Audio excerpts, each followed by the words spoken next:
សេចក្តីរាយការណ៍ឲ្យដឹងថាប៉ូលីសថៃបានវាយប្រហារលើពលរដ្ឋកម្ពុជាដោយគ្រាប់បែកផ្សែងគ្រាប់ជំពាមនិងសូម្បីតែកំភ្លើងខ្យល់ក៏ត្រូវបានប្រើប្រាស់ផងដែរការប៉ះទង្គិចគ្នាដោយហិង្សានេះកំពុងបង្កឲ្យមានកំហឹងនៅក្នុងចំណោមសាធារណជននិងបង្កក្តីបារម្ភថាជាការរំលោភបទឈប់បាញ់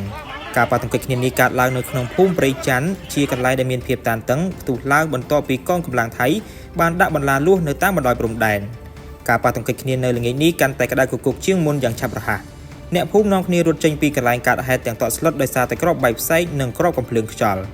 វីដេអូមួយដែលត្រូវបានចែកចាយនៅលើបណ្ដាញសង្គមបង្ហាញពីអ្នកភូមិស្រែកយំដោយការឈឺចាប់និងការព្យាយាមរកកន្លែងមានសុវត្ថិភាព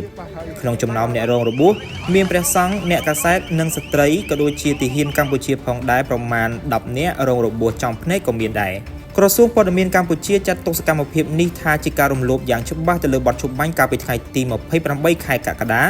ដែលជាបទឈប់បាញ់ដ៏ផុយស្រួយនៅក្រោមការសម្របសម្រួលដោយប្រទេសម៉ាឡេស៊ីនិងសហរដ្ឋអាមេរិកនិងមានសម្ពាធពីប្រធានាធិបតីលោក Donald Trump លោកស្រីម៉ាលីសូជីតាអ្នកនាំពាក្យក្រសួងការពារជាតិកម្ពុជាមិនទាន់បញ្ជាក់លម្អិតអំពីហេតុការណ៍នេះទេដែលឡែកក្រមមន្ត្រីកម្ពុជាកំពុងទាមទារឲ្យប្រទេសថៃគោរពទៅលើកិច្ចព្រមព្រៀងឈប់បាញ់មួយនេះ